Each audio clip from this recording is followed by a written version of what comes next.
All right, Andre, it's great to see you. And this is Discipling Dads. I'm Josh, and you're Andre. And I'm still looking forward, Andre. That hasn't changed. still Andre. I am the father of a lot of kids, and Andre has kids. And before we were dads, we knew everything about being a dad. And now that we have so many kids, we are learning, and we get together every week to talk about how to be a better dad. And I'm going to talk a little bit about dealing with sin today. Andre, I was wondering, what is one thing that you are most scared of as a dad? What is one thing that you're most scared of? Yeah, I guess in simple words, it's failure. The failure Yeah, to fail as a dad, and not being the kind of dad I need to be, and yeah, that's gonna impact my kids' life as they grow older and into life. yeah, such a huge responsibility. Another way to say that would be sin, of course, generally, but for me, I am scared of pride. As a dad, I'm scared of pride. I've met many proud fathers. I've been a proud father, and pride, one old preacher said, is the mother of hell. If hell has a mother, her name is pride. And it is a complicated sin. It's one of these sins, if you're proud, that makes and creates so many other problems in your life. Someone described pride as a spiritual drunkenness. The proud man is like a drunk spiritually, except he doesn't know it. He doesn't realize he's being a fool. Everybody else can see usually that he's being a fool, but he is like a drunk man, doesn't know how he's acting. It's idolatry, obviously, pride, self-worship, and it's stupid, because we are sinners, and we're going to sin as dads, and so pride often makes it very difficult for us to deal with our sin the right way. Yeah, I've been really been studying again just a little bit of the doctrine of original sin, and how what happened back in the garden and how broken we really are. And it's like, so it shouldn't shock us to see people with pride. It shouldn't shock us when we see prideful people in this world, and how I, even in my own heart, and that just makes me want to know Jesus even more, Yeah, because of the problem of pride. yeah. I think of parenting a little bit like trying to draw a picture, and you've got somebody pushing your elbow as you're trying to draw this beautiful picture. And what's pushing your elbow is your own sin. So we can't be proud. We have to recognize that we are sinners, and we have to think about how can we deal with our sin in a way that actually helps our family, because there's definitely a lot of ways to try to deal with your sin that makes everything worse. And we talked about some of those ways last week. Yeah, so we constantly want to be evaluating our own hearts, and see the sin, and then we need to be able to repent of those. And if we're not going to recognize and sort of recognize that that's even possible, that pride in my parenting and my fatherhood is possible, then that's going to be very hard to change, and even to know what we're talking about today. Yeah, you got the guy who's always blaming others. You got the guy who's always defending his sin. You've got the guy that's always pointing out the sin in others. You've got the guy that stays away from people who correct him. You've got the guy who gets angry at people who correct him. You've got the guy who makes fun of people who correct him. Those are all wrong ways to deal with sin. But dealing with our own sin in a way that's good for our families and good for us, I think, starts with humility. Big time humility, and then also recognizing, like we said last week, what an opportunity this really is. Yes. So we want to grab hold of that opportunity and know how we can actually use our sin that's going to come, and Yes. change it to an opportunity of worship and glorifying God. That's right. One reason we don't deal with sin correctly a lot of times, I think, is because we don't want to deal with sin correctly. If you're going to deal with sin correctly, you have to actually want to deal with sin correctly. And the truth is, if we're honest, some of us just want everybody to worship us all the time. That would be kind of our ideal family. Walk in and everybody cheers, and we can do whatever we want, and nobody ever notices, and they just all kind of just say, what a great dad, even as we're sinning against them. And that is obviously not how life goes, and it's not good for us, and it's not really going to benefit our family. And so if we struggle with that love of self-worship and that honest root kind of core that we don't want our sin to be addressed, we need to get on our knees and ask God that he would give us a desire not just to get our way in our families, but to really honor him in our families. Now that's a great point. And I think I wonder how many dads actually wake up every morning and think, I want to go about my day that way, recognizing that, there's some areas I need to grow in. There's some areas I want to do better in. And part of the way I'm going to do that is actually having my family speak truth into my life. Yeah. If you just want to be worshiped, then you're going to get angry when your sin is pointed out, and you're going to hate correction. But if you really want to honor God and be a faithful father, you're going to learn to value correction. And so obviously as dads, we want to teach our kids how to take correction well. But one of the ways we can teach them how to take correction well is to show them how to take correction well. Why should we value correction as a dad? Yeah, I mean, the Bible talks, Proverbs, again, is full of instructions of how valuable instruction is. I think of, it's essentially love. Love, it comes down to love.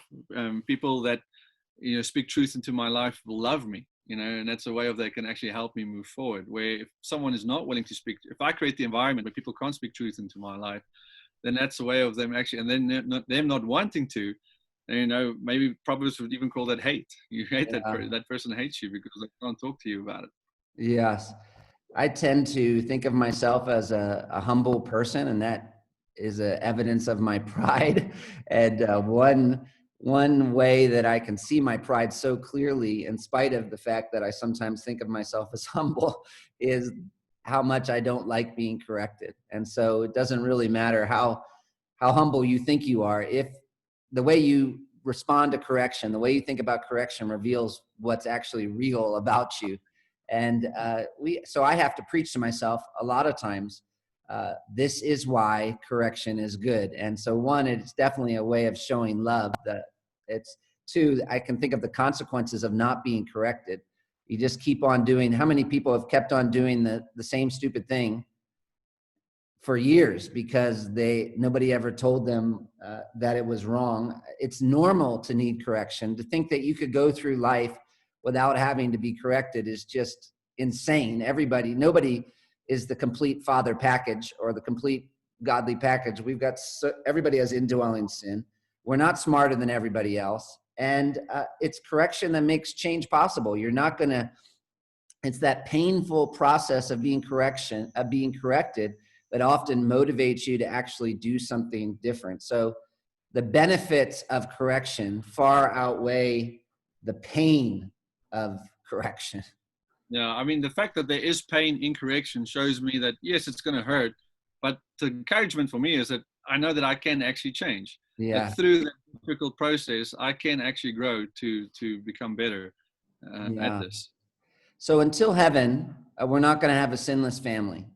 So that means we need to create a family environment that deals with sin correctly. And so how do we do that? Especially more specifically, how do we deal with our own sin correctly? Before we talk about addressing the sin in our kids' lives, we need to think about addressing the sin that is in our lives. And so we want to talk a little bit about how do we show our children the right way to handle sin, or what is the right way to handle sin? Yeah, I think if someone gives you instruction about something, you got to be able to listen very carefully. Listen very carefully to what exactly it is that they're pointing out in your life. Yes. And if you're not sure what they're saying, then you want to ask for clarity, because sometimes we can hear the input, but we don't understand what they're saying because it's so, we haven't seen it for so long, because that's what pride does. It blinds us.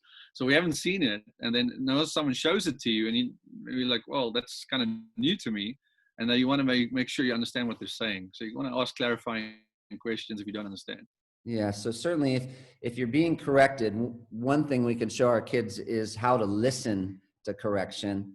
And one of the things that we often do is turn up the heat very quickly, and make it more difficult for that other person to share what's on their heart by becoming a lawyer or an attacker. And so even if you don't think what they're saying is correct as they're correcting you, you want to learn how to really hear them. So you're showing them that you value them speaking into your life by even listening to them well. If it's not sin, Yeah, and that could actually happen. Go for it. I was going to say it can actually happen in two ways, in the sense that someone can even say gently and like flavored with so much love, and you can still respond proud. And someone can say it with anger and annoyance, like, no, they've had enough. They want to show you your sin. And in both instances, we want to be able to respond in a biblical, godly way. There's an opportunity to respond. Now, one is definitely more harder than the other, but there's definitely an opportunity to slow down and listen what is being said.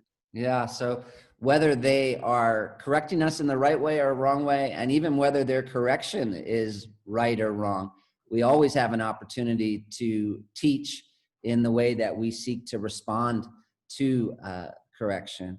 If they're wrong, what do we do?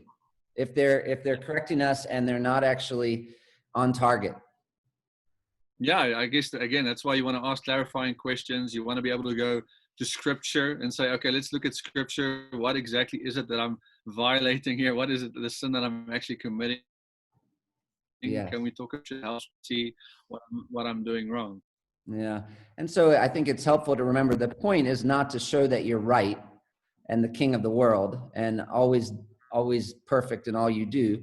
The point is understanding and change on your part or their part. So obviously, if their correction is not quite on target, you're going to want to listen. You're not going to want to be motivated by this desire to pound them down until they agree with you. You're going to want to, if maybe it's not sin, but one thing you can almost always do is express sorrow. So if it's a personal preference or not a biblical principle, if they're seeing it a little bit incorrectly, it's almost always appropriate to say, man, I'm really sorry that this is coming across this way to you, or I'm really sorry that you've had to struggle with this. That really does grieve me. And I want to understand, and I want to help you enjoy the family life even better. So if it's not sin, there's some ways that we can respond. Yeah. But yeah. Yeah, I was going to say that even that response neutralizes the potential, blowout or heat that might come, because responding by saying those words, even though you don't necessarily fully agree with what the issue is, and you want to work through it in a God-honoring way, just by responding and saying, I'm so sorry that I've done anything that could potentially grieve you. That it's hard for someone to respond to that and still be upset. Yeah. So that helps. Yeah, for sure. If it is sin, if you recognize that you really have sinned, obviously what we need to do is confess that sin, repent of that sin, and confess that sin to God and to others. Well, now that is often very hard for guys to do. Confession of sin, I mean, just so many things go wrong so often when people actually go to confess sin. And why do you think that is? Yeah, I think, well, we've said in the beginning, pride, so Yeah. one thing, pride is not wanting to admit the actual thing that I'm doing is sin. And I guess it's not thinking that I'm as bad as people could potentially say I am, because again, I've got this disillusioned version of myself and I think I'm great. And so now people keep pointing something out to me and I don't like it. And so confessing it seems hard to do because I don't really believe what they're saying is true of me. Yeah. I love what someone once said. No one can criticize you worse than God has already criticized you. So God says you deserve hell. So nobody's going to say anything worse about you than that. So really that frees you up to take correction and criticism without freaking out, really, and enables you it should be normal. It shouldn't be so incredibly hard for you to confess sin. Obviously, you should grieve over it because it's sin, against God, but a lot of times that's not why we're grieving. We just hate messing up. Our pride is hurt that we are not as good as we like everybody to think we are. And so it's hard for us to confess sin sometimes because of pride, but I think sometimes because we've never actually had a model of how to confess sin. So we haven't seen what does it look like to confess sin well. And I think it's important for us as dads to think about this because we're giving our kids a model. How do they confess sin? Well, they should learn from the way that we do it. And one of the best summaries I've ever heard of how to confess sin well comes from a guy named Ken Sande. And he gives 8 A's of biblical confession. So I thought we could walk through these 8 A's and just talk about them a little bit and think about how we could apply them to our lives as fathers. But first of all, he says, address everyone involved. What's he getting at there? Yeah, I mean, so think about it. You've messed up as a dad, and let's say you failed to take leadership in a day, and now the whole day is gone, and everyone's disappointed. It's now not only to be talking to the wife, but you want to get the whole family involved. You want to sit the whole family down and be able to talk with them about what's going on, and you're about to confess and explain how you know you're wrong and what you've done. And so it's not just dealing with maybe your wife and the kids never know what's going on, or even the other way around, talking to the one child but the others are on the dark about what dad has done. So you want to be able to get the whole family involved in that way. So you confess sin to the persons that you sinned against. Then he says, avoid, as you confess sin, avoid if, but, and maybe. This is incredibly hard for many guys. Oh man, it's like, yes, I'm sorry, but if only you did this, then I would not have done that. Or maybe if I knew this was going on, then I would not have done that. So it's like, yes, I'm sorry, forgive me, but there's all these excuses that come along with it. Yeah. That's not helpful. Confession of sin is not a time for excusing sin. And it's not a time for explaining sin. And it's not a time for attacking other people or even correcting other people. If you're going to confess, it's not really a time for you to be the preacher. Confession of sin is time for you to talk about yourself. There might be a time where you need to talk about some of those other factors, but it's just not wise to use this time where you're confessing sin to do that, because it's canceling speech and blame shifting speech. So address everyone involved, avoid if, but, maybe, admit specifically. Yeah, that's it. You want to really call the sin what it is. So you don't want to just talk in general vagueness. You want to be able to say, Dad was selfish. Dad was thinking about himself, and I'm sorry. Please forgive me. I did not think of you. I didn't think of the rest of the family. I thought only of myself, and I want to ask your forgiveness for that. Yes, we got a lot of worldly ways of minimizing sin, and so one of the things we want to do as we confess sin is help our kids, or even just help ourselves understand why it's a big deal. And one of the ways we do that is by calling it what it is. So confession is really saying the same thing about sin that God does. So we want to make sure that we even can show our kids the reason this is really a problem. It hurts you and it's against God. And this is what I did. And this is why it's so serious. And then he says, acknowledge the hurt. Acknowledge the hurt. Yeah. So you don't want to downplay how this might affect others. So you want to recognize that what you did actually had impact on your kids and hurt them. And so you don't want to just like, oh, get over it. This is not like, oh, I'm sorry, get over it. Like, no, I recognize what you just went through. I'm sorry, that was hurtful. Yeah. That was unkind. Now, this is where we sometimes get a little particular when we talk about confessing sin. So sorrow, generally, when you say I'm sorry, that's normally for hurt. So when you say I'm sorry, you're expressing your attitude like, this makes me feel sad. And that's normally for hurt. Please forgive me is for sin.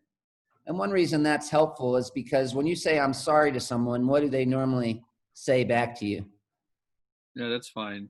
Yeah, and it's not fine. It's not fine. Sin is not fine because it's against God. So I'm sorry is generally, it's more for like, I made a mistake, or I'm just sad that you're sad. Please forgive me is for sin. That's what we want to do when we confess sin.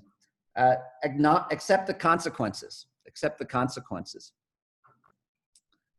Now, this is a great lesson we need to teach our kids even through this. This is a great opportunity because we want them to recognize when they sin, it comes with consequences, even to the point where our consequences, put Jesus on the cross.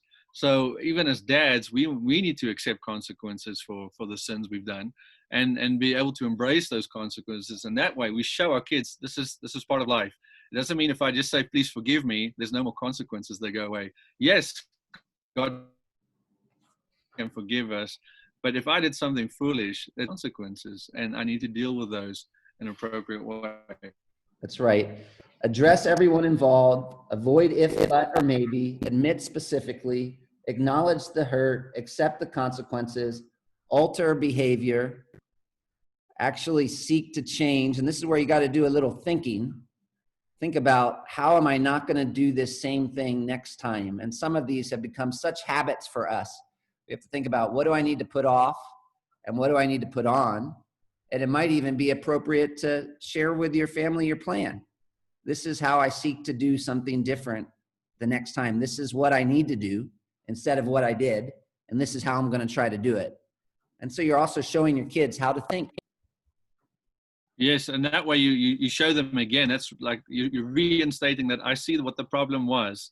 And now I'm showing you about a solution, how I can do it differently in the future. And that way they get the bigger picture of just saying, okay, says he's wrong and forgives, but we don't know what's going to happen the next time.